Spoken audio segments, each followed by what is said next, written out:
All right, this video covers section 9.6. So let's get started just with the basics, sine, cosine, and tangent. So you will have the mnemonic device on the formula sheet, SOHCAHTOA, that reminds you that sine of an angle is defined to be opposite over hypotenuse. Cosine, so that's sine. Cosine is defined to be adjacent over hypotenuse, and tangent is opposite over adjacent. Now, one of the most confusing things is that which side is the opposite and which side is the adjacent side depends on the angle that you're referencing. So on question number 7, we're trying to find the sine, cosine, and tangent of angle A. So really highlight, circle that angle A. Okay, and then you're given 7 and 24, but you're being asked here to actually write the ratio that would equal sine, cosine, and tangent. So sine and cosine both involve the hypotenuse, and we don't have that.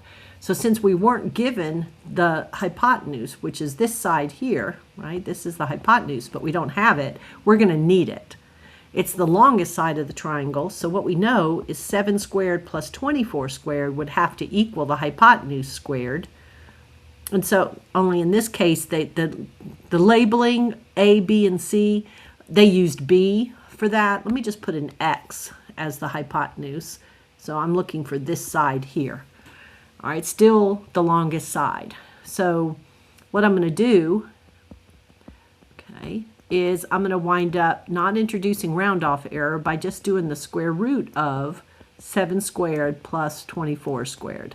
I could work out the 7 squared and the 24 squared and add those and then take the square root, but if any rounding were involved, that's sometimes a problem. So I just wanted to go ahead and do it all in one step, and I wind up with x equaling 25. But again, if you had just worked out, you could have worked out the 7 squared, could have worked out the 24 squared, which is 576. You could then have gotten the 625, then come in, that's still x squared, then come in and done the square root. And in this case, there's no round off error. You would have gotten the 25, okay? So no worries there, so we know x is 25. Now, the 25 is always the hypotenuse because it's the longest side. But 7 is sometimes opposite, sometimes adjacent. It would depend on whether we're referencing this angle or this angle, okay? So circle that angle, angle A, and then label the 7 relative to that angle. See how it's opposite that angle? And how 24 is the short side that's adjacent. So now we know sine. We know that sine of the angle should be the opposite side over the hypotenuse. Now that's fully simplified, so you're done. Sometimes you have to simplify your fractions on these problems, right? Cosine of angle A should be the adjacent side, which is 24 over the hypotenuse, and that can't be simplified. And then the tangent of angle A would equal the opposite side over the adjacent side. And again, that can't be simplified. And then that's all they want. They're not asking you to then find the measure of angle A or anything like that. Now we could, that's a question later, to go ahead and find the measure of the angle. But on this one, they just want to know the fraction that represents the sine, the fraction that represents the cosines, and that ratio that represents the tangent of the angle. All right, now, there's a lot of variety in how your trig problems can wind up looking, right? So on this one, number 8, here, they're giving us the information in words. So the first thing you should do is put it on your triangle picture. So we know the triangle is a right triangle. Okay. We want the measure of side A, so I'm going to circle that little a. We know the measure of angle A is 23, so 23 degrees. So that's going to be the angle of reference. And then side C, we know that's equal to 60 yards. So they also gave me that, okay? So looking at that angle, then I know little a is opposite that angle. And 60 yards, that's the longest side because it's opposite the 90, so that's the hypotenuse. So I have to decide which trig ratio to use. So when I'm looking at my mnemonic device here, I'm looking for one that involves an O and an H, so I know that's going to be sine. So I know that the sine, that's the one I'm going to use on number 8. So I know the sine of the angle, which I know now is 23, would have to equal the length of the opposite side over the length of the hypotenuse. Now these kinds of resulting equations sometimes have the unknown on top, sometimes the unknown's on the bottom, sometimes the unknown is the angle. Okay, so you have to just use your algebra skill now to figure out how to get A by itself. Okay, so one way we talked about doing this is to think of it like a proportion where you can cross multiply. So you know A times 1 would have to equal 60 times the sine of 23 degrees.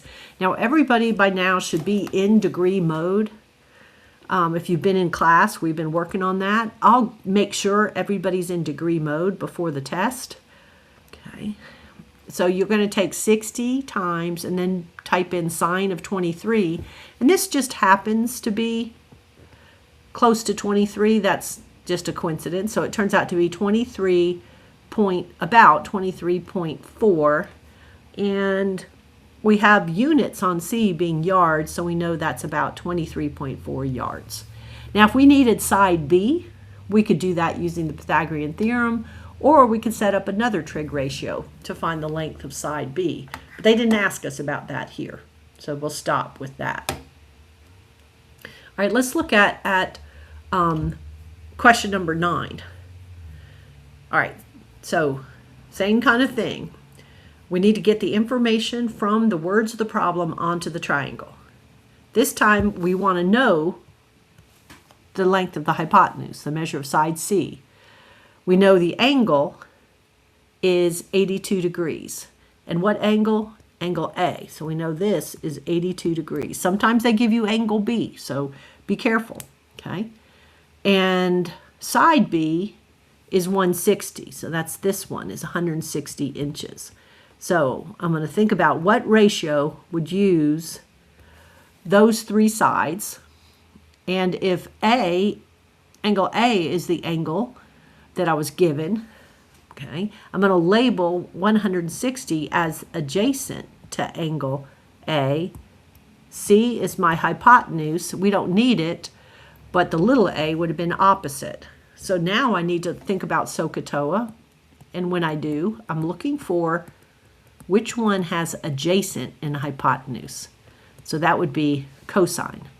So I know the cosine of the angle would equal the side adjacent, which is 160, divided by the hypotenuse, which I don't know. So that's my C. So I can think about that, about the cosine of 82 over 1, and I can cross multiply there, and I'd get that little c times the cosine of 82 degrees would equal 160. This time, I'm going to have an extra step because the variable was on the bottom. So my algebra now would be to divide both sides. Let me change to a different color here. I'm going to divide both sides by the cosine of 82, because anything divided by itself would equal 1. And then what I'm left with is that little c would equal 160 over the cosine of 82. So that's really just means take 160, divide by cosine of 82, and when you do, you get around 1149.6, and that would be inches. Okay. Since the other side was in inches. Okay, and I should say about. All right, so that's kind of the approach on every single problem, is to, if the information is not already on the triangle, go ahead and put it on the triangle. Really circle those items that you're given and what you need to know, and spend some time trying to decide whether it's sine, cosine, and tangent. All right, now the part that I think helps the most on these is if you'll take a moment to identify opposite, hypotenuse, and adjacent, so that you have those in front of you, and then you can make the correct determination about which trig function to use. So if I needed one that had hypotenuse and opposite in it, then I know I need to use sine. If I have one that involves adjacent and hypotenuse, I know I need to use cosine. All right, let me go get a little more of that sheet. Okay, so now we're going to look at still a couple more trig ones. Okay. So we're going to do 10 and 11. Okay. I can't write on these as easily, so I have to take a picture of them. It takes just a moment. All right, so now let's look at 10 and 11. So this one starts off the same way. I'm just going to come in and see what's going on. So it says find the measure of angle B. So that's up here. Okay, I'd like to do those in green. Let me change back to my green pen. Angle B said side A is 175 centimeters. Said side B was 267 centimeters. And I want to know the angle. So I'm going to have that angle. I'm going to circle the sides I was given. I'm going to think about relative to angle B. I'm going to try to identify hypotenuse, adjacent, opposite, that type of thing. The hypotenuse is always the long side, and it's not something I need. Okay, relative to angle B, 267 centimeters, that would be the side opposite the angle, and 175 would be the adjacent side. So in SOHCAHTOA, I need the one, SOHCAH, let me write the middle part. In SOHCAHTOA, I need the trig ratio that involves the opposite and the adjacent sides, so that would be tangent. So I know that the tangent of some angle, the tangent of this angle, I don't know the angle measure this time, should equal the opposite side over the adjacent side. So this one's a little strange because I'm trying to get B by itself.